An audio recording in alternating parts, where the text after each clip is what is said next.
નમસ્કાર દર્શક મિત્રો, બોટાદ દસ્તક ન્યૂઝમાં આપનું હાર્દિક સ્વાગત છે અને હું છું એલડી મકવાણા। આપ જોઈ રહ્યા છો બોટાદ દસ્તક ન્યૂઝ। હવે પછીના સમાચાર વિગતવાર। અચાનક કિશન ભરવાડનું ધ્યાન પાછળ ગયું। ભૌમિકને કહ્યું ગાડી ભગાડો, આ પહેલાં લોકો છે। 2 રાઉન્ડ ફાયરિંગ અને આખા ભારતમાં ધંધુકાનું નામ ઉછળ્યું। 3 વર્ષ પહેલાં જાન્યુઆરી 2022માં અમદાવાદથી 6 કિલોમીટર દૂર આવેલા ધંધુકામાં એક એવી ઘટના બની હતી જેણે આખા દેશમાં ભારે ઓહાપો મચાવી દીધો હતો। રાષ્ટ્રીય સ્તરે ટીવી ચેનલ, અખબારોમાં ધંધુકાનું નામ ઉછળવા લાગ્યું હતું। આ કેસમાં ગુજરાત એટીએસ અને INAની પણ મદદ લેવી પડી હતી। ગુજરાત ક્રાઇમ ફાઇલના આજના એપિસોડમાં જાણો ગુજરાત ધંધુકાના ચકચારી કિશન ભરવાડ કેસ અંગે। અંદાજે 30 વર્ષની ઉંમર, ધંધુકામાં જ રહેવાનું અને ધંધુકા પંચાયતની ઓફિસની બાજુમાં રાજેશ્વરી ઝેરોક્સ નામની દુકાન। આ કિશન ભરવાડનો ટૂંકો પરિચય। 6 જાન્યુઆરી 2022ના રોજ કિશન ભરવાડે સોશિયલ મીડિયા પ્લેટફોર્મ ઇન્સ્ટાગ્રામ પર એક વિડીયો પોસ્ટ કર્યો હતો, જેના કારણે મુસ્લિમ સમાજમાં કિશન ભરવાડ વિરુદ્ધ આક્રોશ ફેલાયો હતો। આક્રોશ વધતા કિશન ભરવાડ સામે ધંધુકા પોલીસ સ્ટેશનમાં ઉશ્કેરણી અને નિંદાના કાયદા હેઠળ 9મી જાન્યુઆરીએ ગુનો દાખલ કરાયો હતો। કિશને મુસ્લિમ સમાજના આગેવાનોની માફી પણ માગી લીધી હતી અને ધંધુકા પોલીસે તેની વિરુદ્ધ કાનૂની કાર્યવાહી કરીને જામીન પર મુક્ત કર્યો હતો। કિશન જામીન પર છૂટતા તું ભલે છૂટી ગયો, પણ અમે તને છોડશું નહીં એવી ધમકીઓ મળવા લાગી હતી। આમને આમ થોડા દિવસો વીતી ગયા, પણ કિશને માફી માગી લીધી હોવા છતાં ધમકીઓ મળવાનું બંધ ન થયું।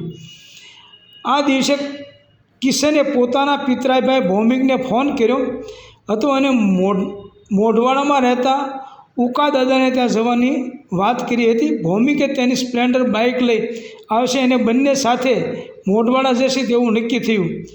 નક્કી કરેલા સમયે કિશન પોતાના ઘરની બહાર ધંધુકા ધોલેરા રોડ પર આવેલી નીલકંઠ સોસાયટીના નાકે નાળા પાસે ભૌમિકની રાહ જોઈને ઊભો હતો।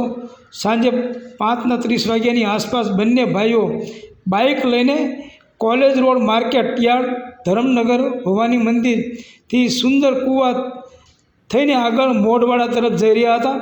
બંને મોઢની વાડી પાસે પહોંચ્યા છે ત્યાં અચાનક કિશનનું ધ્યાન પાછળની તરફ ગયું। તેણે તરત જ ભૌમિકને કહ્યું કે બાઇક ભગાડો ભાઈ, આ તો ઓલાદ છે। કિશનની આ વાત સાંભળીને બાઇક ચલાવતા ભૌમિકે પાછું વળીને જોયું તો પાછળ પેશન બાઇક આવતું હતું। તેના પર 2 માણસો બેઠા હતા। તેમાંથી એકના હાથમાં રિવોલ્વર હતી, જેથી ભૌમિકે બાઇકની ઝડપ વધારી હતી। આગળ કિશન ભૌમિકની બાઇક અને તેની પાછળ 2 અજાણ્યા લોકોની બાઇક આવું થોડી ક્ષણો સુધી ચાલ્યું।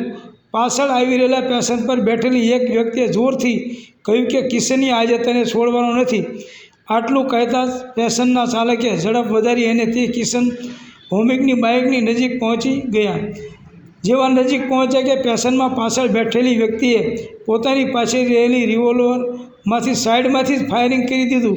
છન્ન ગતિ છૂટેલી ગોળી કિશનના કાન પાસેથી જતી રહી। પહેલી ગોળીથી કિશનને કશું ન થયું એટલે પેશન પર સવાર બંને લોકો વધુ ઉગ્ર બની ગયા। ફરીથી બાઇક નજીક લઈ જઈને બીજું ફાયરિંગ કર્યું। આ ગોળી કિશન પાસે જીવલેણ બની ગઈ। ગોળી સીધી જ કિશનની પીઠની ડાબી બાજુએ વાગીને જમણી બાજુ છાતીની સોંસરી નીકળી ગઈ। કિશન ઘાયલ થઈને બાઇક પરથી નીચે પડી ગયો। નીચે પડી જવાથી એને માથામાં પણ ઈજા થઈ। આ તરફ બેલેન્સ ન રહેતા ભૌમિક પણ નીચે પડી ગયો। આટલું જ પેશન પર સવાર બંને શખ્સો ત્યાંથી ફરાર થઈ ગયા। આ બધું એ સ્થળે બન્યું જ્યાં જવા માટે કિશન અને ભૌમિક નીકળ્યા હતા। નજીકમાં જ ઉદા કાકાનું ઘર આવી ગયું હોવાથી ભૌમિક ત્યાં દોડી ગયો। તેણે બૂમાબૂમ કરી કે જલ્દી આવો, કિશનને કોઈએ ગોળી મારી છે। આ સાંભળીને મયંક પંડ્યા, વિવેક બોળિયા, કિરણબેન બોળિયા અને રેખાબેન બોળિયા જ્યાં કિશન પડ્યો હતો ત્યાં પહોંચી ગયા। જોયું તો કિશન નીચે પડ્યો હતો અને તેના શરીરમાંથી લોહી રહ્યું હતું। ક્ષણનો પણ વિલંબ કર્યા વગર મયંક અને વિવેકે કિશનને ઊભો કર્યો અને ભૌમિકના બાઇક પર દવાખાને લઈ ગયા હતા। થોડી જ વારમાં બાજુમાં રહેતા ધર્મેશ વિદાણીએ આવીને કહ્યું કે કિશનને ડૉક્ટર બારડના દવાખાને લઈ ગયા છે।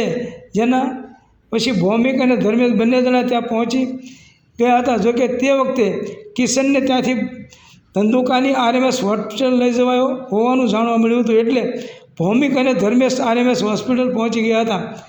અહીં પહોંચીને જોયું કે કિશનને છાતીના તથા બરડાના ભાગે તેમજ માથા ઉપર કપાળના ભાગે અને ડાબી આંખ પાસે વાગેલું હતું, જેથી ખૂબ જ લોહી નીકળ્યું હતું અને હાથે પગે સોલાયેલું હતું. જોકે આરએમએસ હોસ્પિટલમાં ફરજ પરના ડૉક્ટરે કિશનને મૃત જાહેર કર્યો હતો. થોડી જ વારમાં કિશનના પિતા શિવાભાઈ સહિતના પરિવારના સભ્યો અને સૌજનો ત્યાં દોડી આવ્યા હતા. ઘટનાની જાણ થતાં ધંધુકા પોલીસના ઉચ્ચ અધિકારીઓ પહોંચી ગયા હતા અને ભૌમિકની પૂછપરછ કરી હતી, જેમાં ભૌમિકે પોલીસને જણાવ્યું કે ફાયરિંગ કરનારા લોકોને હું ઓળખતો નથી, પરંતુ જો હું તેમને ફરીવાર જોઉં તો ઓળખી શકું તેમ છું. કિશને સોશિયલ મીડિયામાં એક વિડીયો અપલોડ કર્યો હતો, જેના કારણે આશરે 15 દિવસ પહેલાં કિશન વિરુદ્ધ ધંધુકા પોલીસ સ્ટેશનમાં ફરિયાદ નોંધાઈ હતી. કિશને મને કહ્યું હતું કે મારી સામે ફરિયાદ નોંધાવનારા શબ્બીર અહેમદભાઈ મોદન, સિકંદર અબ્દુલભાઈ મોદન અને રુસ્તમ કાળુભાઈ ચોકડીવાળાએ એવું કહ્યું હતું કે તું જામીન પર છૂટી ગયો છે, પણ તને છોડવાનો નથી, તારે જ્યાં રહેવું હોય ત્યાં રહેજે. આના પછી ભૌમિકે આ ત્રણેયને બાઇક લઈને આવેલા 2 અજાણ્યા શખ્સો સામે ધંધુકા પોલીસ સ્ટેશનમાં ફરિયાદ નોંધાવી હતી. બીજી તરફ કિશન ભરવાડની હત્યાના પગલે આરએમએસ હોસ્પિટલમાં લોકોના ટોળા ઉમટી પડ્યા હતા. ધંધુકાની દુકાનો ટપોટપ બંધ થઈ ગઈ હતી. કિશનના પરિવારજનોએ જ્યાં સુધી આરોપી ન પકડાય ત્યાં સુધી મૃતદેહ સ્વીકારવાનો ઇનકાર કરી દીધો હતો. બાદમાં સંતો મહંતોની સમજાવટથી મૃતદેહ સ્વીકારી લીધો હતો. સોશિયલ મીડિયા પર કરેલી પોસ્ટના કારણે હત્યા થઈ હોવાની વાત ફક્ત ધંધુકા કે અમદાવાદ પૂરતી સીમિત ન રહી, આખા ગુજરાત અને પછી દેશભરમાં ફેલાઈ ગઈ, જેથી પોલીસ પણ ગુનેગારોને વહેલામાં વહેલી તકે પકડવાનું દબાણ આવ્યું. અમદાવાદ જિલ્લાના ડીએસપી વિરેન્દ્ર યાદવે ગુનાની ગંભીરતાને ધ્યાનમાં લઈને આ ગુનાની તપાસ સ્પેશિયલ ઓપરેશન ગ્રુપના તત્કાલીન પીઆઈ દિવાનસિંહ વાળાને સોંપી હતી. જોગાનું જોગ પીઆઈ દિવાનસિંહ વાળાનું વતન પણ ધંધુકા હતું, એટલે તેઓ આ પંથકથી બહુ સારી રીતે વાકેફ હતા. દેશભરમાં ચકચાર જગાડનારી આ ઘટનાની આગળની તપાસ દિવાનસિંહ વાળાએ કેવી રીતે કરી, પોલીસે કેવી રીતે આરોપીઓનું પગેરું શોધ્યું, જે રિવોલ્વરથી કિશનની હત્યા થઈ હતી તે ક્યાંથી આવી અને કોણે આપી હતી, આ સવાલોનો જવાબ મેળવવા માટે વાંચો આવતીકાલનો ગુજરાત ક્રાઇમ ફાઇલનો એપિસોડ. બોટાદ દસ્તક ન્યૂઝ, સૌજન્ય દિવ્યા ભાસ્કર, બોટાદ દસ્તક ન્યૂઝ, LD મકવાણા, બોટાદ.